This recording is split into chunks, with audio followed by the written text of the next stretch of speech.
Hi everyone, I hope you all are well. Welcome to Right Guidance and Ambition. My name is Anjali. So इस video के अंदर मैं आपके साथ next important long question discuss करने वाली हूँ from the unit 3. I hope इससे पहले मैंने जितने भी क्वेश्चंस अपलोड किए हैं आपने उसकी वीडियोस देख ली होंगी. अगर आपने वीडियोस नहीं देखी हैं तो लिंक आपको डिस्क्रिप्शन में मिल जाएगा. Now without wasting more time let's start with our topic. So question number 9, describe the effects of exercise on respiratory system. So सबसे पहले आपने लिखना है introduction. When we take part in physical activities regularly, then demand of oxygen increases. अगर हम किसी भी physical activity, exercise या फिर स्पोर्ट्स एक्टिविटी में इन्वॉल्व होते हैं तो हमारा जो ब्रीथिंग रेट है वो इंक्रीज़ हो जाता है, यानी कि हमारे जो बॉडी की नीड है ऑक्सीजन की वो इंक्रीज़ हो जाती है. That is why depth of breathing also increases to meet the requirement of oxygen for the muscles. तो इसीलिए हमारे मसल्स को ज़्यादा एनर्जी चाहिए होती है. वो एनर्जी मसल्स को कहाँ से मिलेगी? ऑक्सीजन से. तो इसीलिए ब्रीथिंग रेट फास्ट होता है ताकि ज़्यादा बॉडी के अंदर ऑक्सीजन जा सके. Intake of oxygen, rate of exchange of gases in air sacs also increases. यानी कि जो rate of exchange of gases है कि हम लोग कार्बन डाइऑक्साइड एक्सक्रीट आउट करते हैं, ऑक्सीजन इनटेक करते हैं, तो वो जो रेट ऑफ एक्सचेंज है वो काफ़ी इंक्रीज हो जाता है. Let's discuss the point one by one. So first आपका पॉइंट है faster recovery. Trained individuals take less time to recover. तो जो भी ट्रेंड इंडिविजुअल होंगे जिन्होंने प्रॉपरली ट्रेनिंग ली है किसी भी स्पोर्ट्स एक्टिविटी की, एक्सरसाइज की, उनका जो रिकवरी टाइम होगा वो बहुत ही फास्ट होगा, यानी चोट लगने पे वो जल्दी रिकवर हो पाएंगे. Second point, smooth and regular breathing. Due to regular training, a trained person inspire more air in one inhalation than an untrained person. तो अगर कोई भी पर्सन ट्रेंड है, वो रेगुलरली एक्सरसाइज कर रहा है और वार्म अप कर रहा है, तो उसका जो ब्रीथिंग रेट है वो बहुत ही स्मूथ होगा, रेगुलर होगा, वो ज़्यादा ऑक्सीजन इनटेक करेगा अनट्रेंड इंडिविजुअल के कंपैरिजन में. That is why a trained individual has more smooth and regular process of respiration. Now third point, improved tidal volume. Training helps to improve the strengthen of muscles. तो हम regular training अगर ले रहे हैं तो हमारे जो मसल्स होंगे वो बहुत ही स्ट्रेंथन यानी स्ट्रॉन्ग हो जाएंगे. This brings about an increase in the tidal volume, यानी कि प्रॉपरली वो एनर्जी जनरेट करेंगे जब भी हमें एनर्जी की ज़रूरत होगी. नेक्स्ट आपका फोर्थ पॉइंट है improved gas exchange capacity. Due to regular training more capillaries will be opened in the alveoli which improves gas exchange capacity of the lungs. अगर हम रेगुलर ट्रेनिंग करते हैं तो हमारी कैपिलरीज जो होंगी प्रॉपरली वर्क करेंगी, और ये जो कैपिलरीज होती हैं एल्वेलाई में ओपन होती हैं. कैपिलरीज क्या होती हैं? एक तरह की वेन्स होती हैं जहाँ से ऑक्सीजन जो है पूरी ऑल ओवर द बॉडी जो है ट्रांसपोर्ट होता है. तो अगर यहाँ पर हम रेगुलर एक्सरसाइज करते हैं तो हमारी कैपिलरीज जो है वो ओपन रहेंगी ताकि एक्सचेंज ऑफ गैसेज जो है वो पॉसिबल हो सके. मोर oxygen will reach the working muscles and help in rescuing the fatigue. Working muscles तक जो है ऑक्सीजन ईजिली पहुंच सकेगी, जिससे अगर कोई भी मसल है जो फटीग हो सकती है, डैमेज हो सकती है, उसको बचाया जा सकता है. नेक्स्ट आपका फिफ्थ पॉइंट है decrease in rate of respiration. As training progress continuously for longer duration, that is when he becomes trained, then his rate of respiration decreases. He can respire more easily. कोई person अगर काफ़ी लंबे समय से training ले रहा है तो यानी कि उसकी बॉडी जो है वो हैबिचुअल हो चुकी है उस चीज़ की. उसने अडेप्ट कर लिया है कि अगर कभी उसको बहुत ही सिवियर कंडीशन के अंडर अगर कभी खेलना पड़े या फिर कोई वर्क करना पड़े तो उसकी बॉडी जो है ईजिली उस चीज़ को हैंडल कर लेगी. तो इसीलिए रेट ऑफ रेस्पिरेशन डिक्रीज हो जाएगा, वो बहुत नॉर्मल तरीके से ब्रीथ करेगा अगर सिवियर कंडीशन होगी तब भी. नेक्स्ट आपका पॉइंट है improved vital capacity. Vital capacity of the lungs also improves due to regular training. तो यानी लंग्स भी प्रॉपरली परफॉर्म करेंगे, प्रॉपरली जो है एक्सचेंज ऑफ गैसेस को करवाने में मदद करेंगे. हमारी वाइटल कैपेसिटी इंप्रूव हो जाएगी रेगुलर एक्सरसाइज करने से. नेक्स्ट आपका 8th पॉइंट है unused alveolus become active. An individual start taking part in various physical activities. These passive alveolus become active to meet the requirement of oxygen for the muscles of the body. अगर कोई individual regular जो है training ले रहा है, physical activity कर रहा है, एक्सरसाइज कर रहा है, तो कोई भी ऐसे एल्वेलस मेन जो है ये लंग्स का ही पार्ट है जो कि rate of exchange of gases में मदद करता है, कार्बन डाइऑक्साइड को एक्सक्रीट आउट करता है, ऑक्सीजन को इनटेक करता है. तो जो भी पैसिव होंगे यानी कि जो प्रॉपरली वर्क नहीं कर रहे होंगे, जो कम यूज़ किए जाते होंगे बॉडी में, एल्वेलस भी प्रॉपरली वर्क करना शुरू कर देंगे, एक्टिव हो जाएंगे, जिससे हमारी बॉडी की जो रिक्वायरमेंट होगी ऑक्सीजन की वो पूरी हो पाएगी. नेक्स्ट आपका लास्ट 9th पॉइंट है helps to avoid second wind. Whenever an trained individual starts an activity, in the beginning of that activity he faces various discomfort and feels like stopping that activity, but after some time all the symptoms disappear automatically. This occurs due to the phenomena of second wind. अब जब कभी हम कोई training करने start करते हैं, exercise start करते हैं, शुरुआत में हमें बहुत डिफिकल्टी होती है, डिस्कम्फर्ट फील होता है क्योंकि हमारी बॉडी उससे यूज टू नहीं है.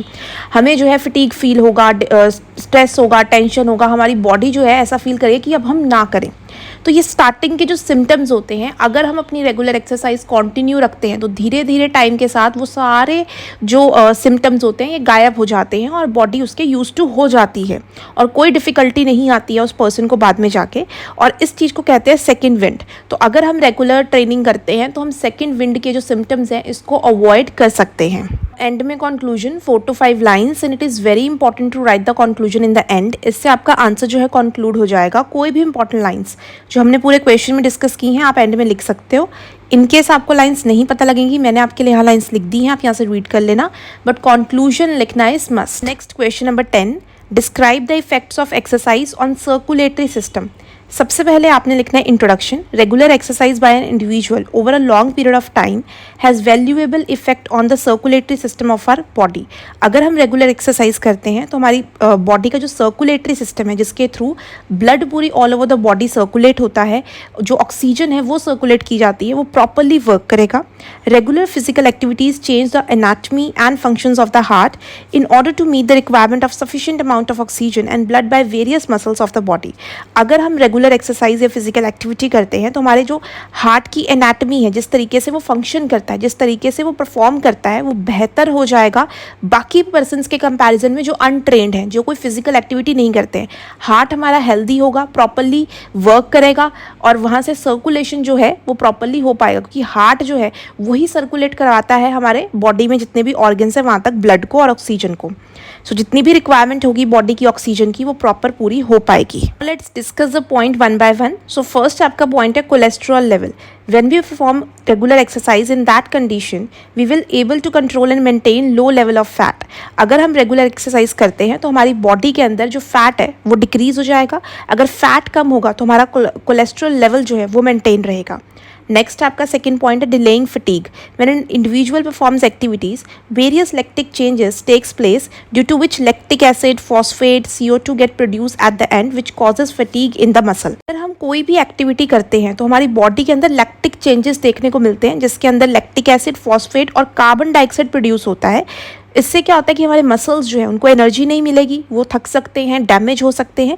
सो इन दैट केस अगर कोई पर्सन फिजिकल एक्टिविटी या एक्सरसाइज पहले से ही करता है, उसकी बॉडी जो है यूज टू है उस चेंजेस से, और उसकी बॉडी को पता है कि ब्रीथिंग रेट को इंक्रीज करना है, ऑक्सीजन लेवल को और इंक्रीज करना है ताकि उन मसल्स तक ऑक्सीजन पहुंच सके. An individual performs physical activities regularly, then muscles developing resistance against these chemical which help us in declining the chemical with some extent.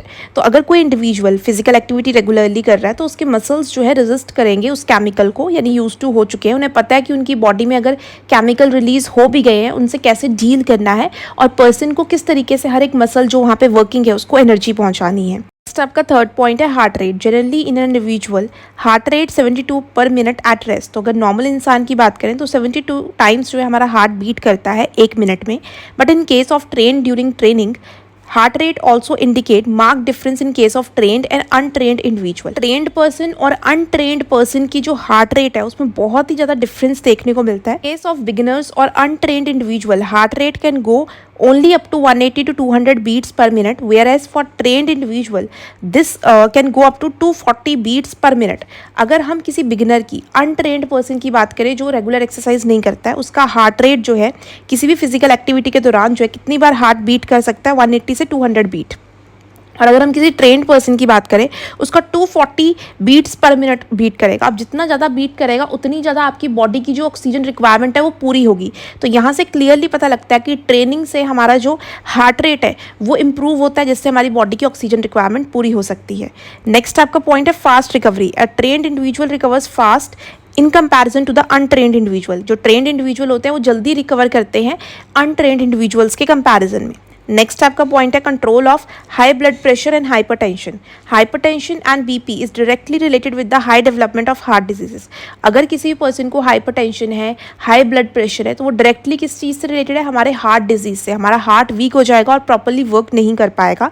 Regular exercise increases the elasticity of arteries which reduces the risk of getting various heart problems. अगर हम regular exercise करेंगे, body में arteries present होती हैं, जो veins होती हैं वो फ्लेक्सिबल हो जाएंगी और उनमें से ईजिली जो है ब्लड फ्लो करेगा, तो इससे हार्ट रिलेटेड प्रॉब्लम्स जो है काफ़ी कम हो जाएंगी। नेक्स्ट आपका 6th पॉइंट है hypertrophy of the heart muscles. When exercise perform regularly for long duration, heart muscles also get exercised indirectly which helps to improve the strengthen of the cardiac muscle. अगर कोई person regularly exercise करता है तो उसके heart muscles भी indirectly improve हो रहे हैं।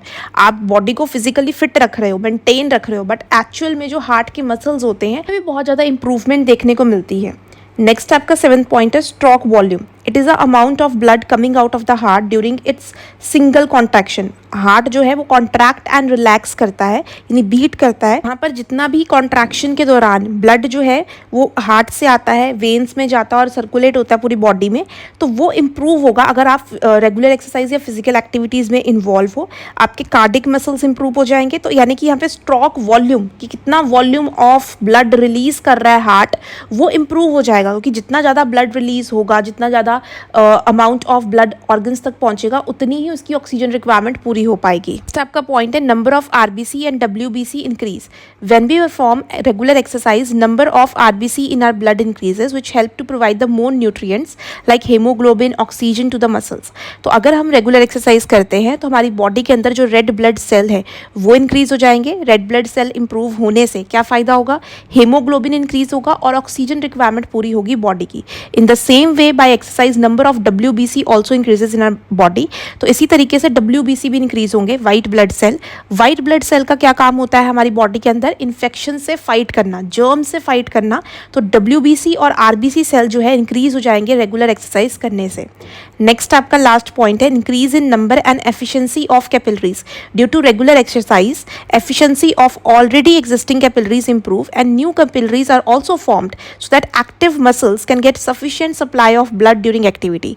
रेगुलर एक्सरसाइज करने से जो कैपिलरीज हैं वो इंप्रूव होंगी, यानी कि उनके वर्किंग में दिखेगा, इंप्रूवमेंट होगी और नई कैपिलरीज भी बनेगी। अगर कोई भी एक्टिव मसल है, यानी वर्किंग मसल है, जिसको ज़्यादा एनर्जी चाहिए, बॉडी के अंदर ऑक्सीजन चाहिए, तो वो डिमांड पूरी हो सकती है क्योंकि बॉडी के अंदर कैपिलरीज इंक्रीज हो चुकी हैं। तो रेगुलर एक्सरसाइज करने से बॉडी की जो कैपिलरीज है वो रिपेयर भी होंगी और इंक्रीज भी होंगी। एंड में conclusion 4 to 5 lines, and it is very important to write the conclusion in the end. इससे आपका आंसर जो है कंक्लूड हो जाएगा। कोई भी इंपॉर्टेंट लाइन्स जो हमने पूरे क्वेश्चन में डिस्कस की हैं आप एंड में लिख सकते हो। इनकेस आपको लाइन्स नहीं पता लगेंगी, मैंने आपके लिए यहाँ लाइन्स लिख दी हैं, आप यहाँ से रीड कर लेना, बट कंक्लूजन लिखना is must. I hope you will find this video informative and helpful. If you have any doubt related to this video or syllabus, please comment below. Share this video with your friends and subscribe the channel so that you will get the notification on time. All the best achievers. Have a nice day.